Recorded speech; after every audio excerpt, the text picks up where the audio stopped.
Hello, everybody. So next week is going to be an exciting week. Quite a bit of my positions have their earnings coming up, and I expect to make a few videos about these earnings. So the first stock that I'm waiting for, as far as Q2 earnings go, is, of course, Strategy. Now, we know the stock of Strategy, right? MSTR stock, we know it typically doesn't react much to earnings. The market typically sees them as a nothing burger, but this time it could be a little different. Why? Because we have this wild card, which if you still search it, there's not a lot of news articles about that possible 14 to 15, it could be closer to 14 to 15 billion dollar gain that they may post because of the accounting change. A lot of the articles are automatically generated. They're AI written articles, but like an old AI, not like a modern AI. And so I think this could spook the market. The market could wonder what is going on. How come this surprise was reported? And of course, because a lot of these articles are automated, what's going to happen if there's articles all over the internet that say, "Oh, MSTR reports surprise earning massive earnings." I think that could be possible. People in the know are expecting this, but if you look, and so for example, this is an article. Analysts, analysts on average expect the company to post an adjusted loss of 0.07 per share. That's the loss that is expected, and Gap is going to show a big gain. So that's one of the reasons why I'm waiting to see the stock reaction on July 31st after market close. And another reason, of course, I'm always excited to hear about MSTR is the conference call. The conference call, the one of Q3 24, Q1 2025, these were masterclasses. These were really, really high-level conference call as far as finance goes. I expect to listen to this conference call as well and see where is his the Bitcoin credit and credit rating, and a credit curve, a rate curve, how he explains to build that curve and to build that credit with the new instruments that he is offering. Of course, this is the third time I have to update this and report again that he's upped the offering, the preferred offering for the stretch ATM and the stretch kind of stable asset that's trading at $100 plus or minus $1. He had to raise the ATM to $2.5 billion. So this is actually 5 times more than he had anticipated. So of course, that's the biggest anticipation of the week for me as far as earnings go. Strategy is my largest position in the portfolio. So stock number 2 is Mara Holdings. So I realize I'm more of the only one on that one. I mean, not a lot of people like Mara. Mara gets zero respect. It gets zero respect, but I love the margin of safety because time and time again we've shown that an asset can't really trade under how much Bitcoin they got, right? So they're trading at 1.02. Like the lowest we can see is like maybe a 1.98, maybe a 1.95, and even then that's very short-lived. So I like that margin of safety compared to, say, an ETF, for example, who just tracks Bitcoin minus a fee. Mara holds a bunch of Bitcoin without a fee, and they are still accumulating Bitcoin. They're mining it, of course. That's one aspect. But people give them a lot of flack because they have older miners. But their older miners work with their strategy. They're trying to go after stranded energy that costs next to nothing. Of course, if Mara did not hodl the Bitcoin, I wouldn't be interested. What I love about Mara is that they've hodled the Bitcoin. They've been, staunch holders of Bitcoin. They haven't had any issue just using dilution to finance the mining, to finance the acquisition of Bitcoin. And also, I think they have a good understanding of how Bitcoin treasury companies earn a yield. Because if I see Mara, you see, it would be very, very silly at a multiple, at an NAV multiple of 1.02.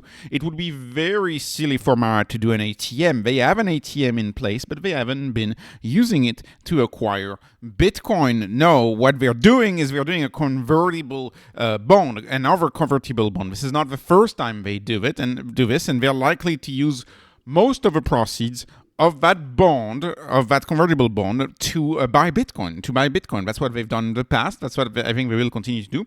Because when you're in the situation where your price to NAV is a 1.02, the one thing you can do to still accrete is a convertible bond. And as a reminder, let me show you why. And first of all, this bond, note that it was oversubscribed. They had to increase it by 150 million. It was 800 million to start with. So why is it accretive to do a convertible bond? So a convertible bond is you get the money today and you dilute in the future. You dilute in the future, 2032. So in their case, they will be diluting in 2032 for 49.36 shares per $1,000 of principal. So the conversion price is roughly $20.25. You can see the price is trading right now at $17.25. So they are actually earning a 17% premium in the conversion price. And you may say, well, that's not that much. Well, that's still better than 1.02, first of all. But this is not where the big money lies, in my view. The big money lies, in my view, in the fact that it's at 0%. So how much interest are they saving on that $1 billion? So if you assume 7% interest for 7 years, which is likely what they would pay given their field, maybe even more than that they could pay. So if you take 7 years, 7%, that's actually $490 million saved. So actually over $1 billion, that's a 49% discount, or at least they should have paid $1.49 billion to borrow that billion today, because the 0.49 would have been interest. And we're not doing that because we're borrowing at 0%. So that's a discount in the form of no interest paid. And so if you add up both the premium and the discount, kind of in my own way of doing it, they're roughly, raising or earning a yield, or a pseudo yield. This is a pseudo yield, right? This is not exactly in the understood practice, but you're earning 66% of value, right, on top of that dilution of $1 billion that is to come. 66%. So that's a 66% premium, the way I look at it, versus a 1.02. That's why it makes a lot of sense for Mara to do this. If Mara were to do an ATM, I were to use their ATM to buy Bitcoin, I would be pretty upset. But they're not doing that. They're using the converts. The converts still work for Mara, and the converts may actually become more and more valuable for Mara and for all of the other companies that do them, because strategy is clearly done doing the converts. So there's a big hole left in the convertible market. The hedge funds are eager to get converts, and it looks like they're not going to be able to get strategies converts anymore. So Mara, kudos to you. I think this was a good move, and of course we got the stock at a discount because convert bad, raising money bad, and the algos just sold off Mara, and they saw that and didn't dig any deeper. Another stock, two other stocks really, that I want to talk about now back to back is TransMedics and SoFi. So, of course, these stocks have nothing to do together. The only thing that brings them together is that they're reporting earning 1 day apart, right? On July 29 for SoFi and July 30th for TransMedics. If you follow me on Patreon, you may have seen I haven't done that many buys in the past week. And why is that, right? It's because I am waiting for a deal. There's a lot of my stocks that have gone up before their earnings, and I'm waiting for one of these stocks to report really great earnings, and for some reason Wall Street focuses on some tiny thing and the stock dumps 20% or 30%, and then I want to buy. So that's kind of my strategy this earnings season. There's a lot of stocks that I like equally, that I like a lot, and the stock that I want to add to is the stock that's going to give me a discount, and so it could be SoFi, it could be TransMedics. I don't know, but I'm hoping, and it could be neither, right? We could all be in the green. But the earnings season is a few weeks, so there will be other stocks, there will be opportunities this earnings season, and I really want to catch them. So SoFi is a stock that used to be cheap that is not as cheap. I remember this stock not too long ago, a year ago, well, 11 months ago, right, 11 and a half months ago, it was trading at $6, $6.50, $7, $6.58, $7. That's what it was trading at.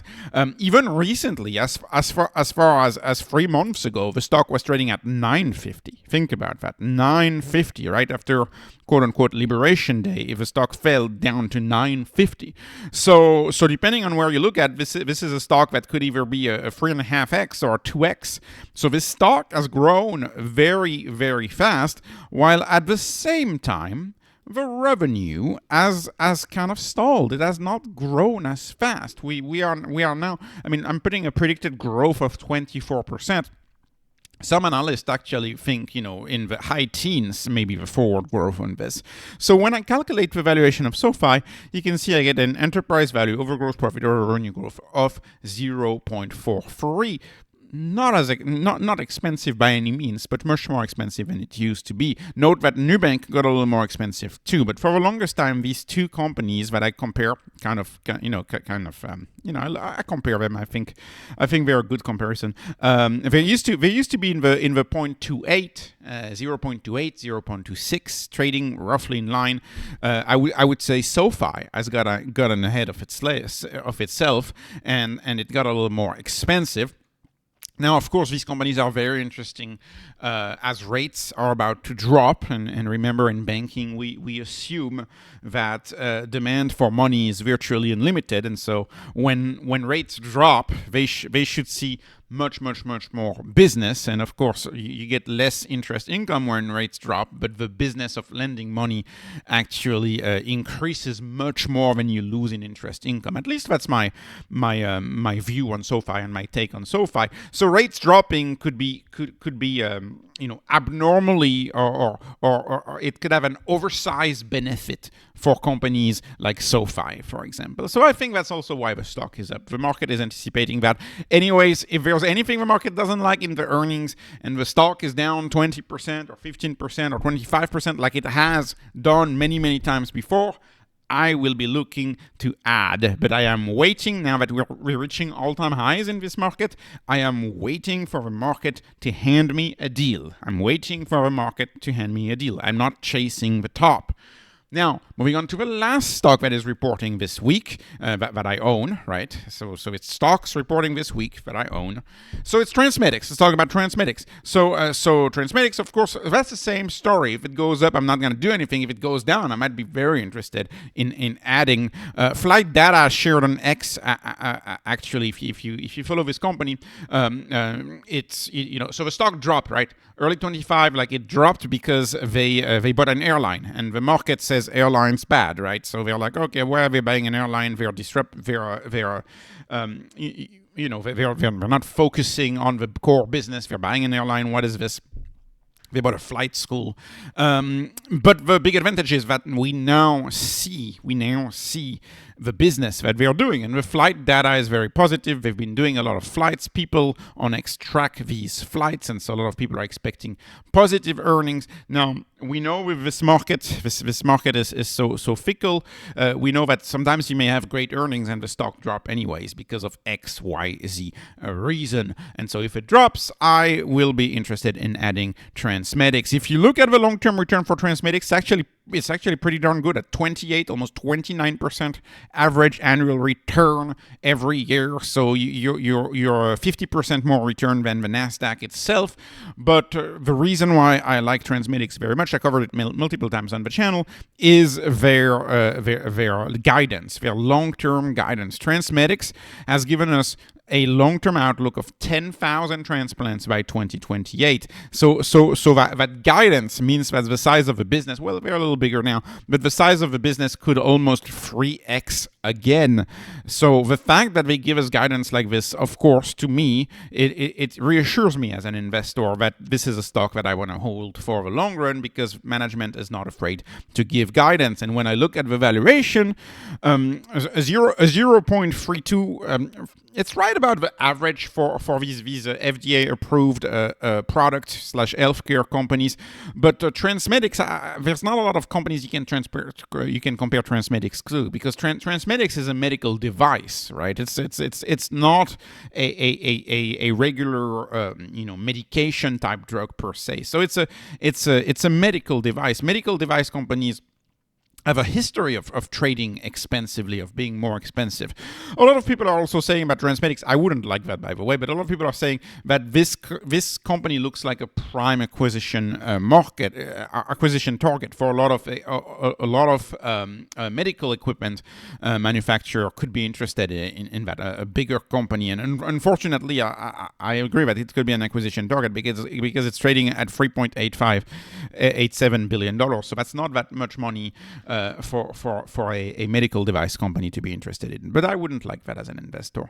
So anyways, all this to say that it's not that expensive at a 0.32. Yes, a little more expensive than many of the stocks I cover in the channel, but given how unique this company is, I don't think it's that expensive. And given the fact that they were bold enough to give us long-term guidance, this removes some of the uncertainty, and I don't think it's that expensive. So if it drops, I'll be interested in buying. And this is it for my 4 stocks that I'm waiting for next week. I can't wait to listen to these earnings calls and see what's going on with these companies. So this was not investment advice, not financial advice. It's only entertainment. I'm hoping you were entertained. Please like, please subscribe, follow me on Patreon, follow me on X. Thank you for watching, and have a wonderful, wonderful day.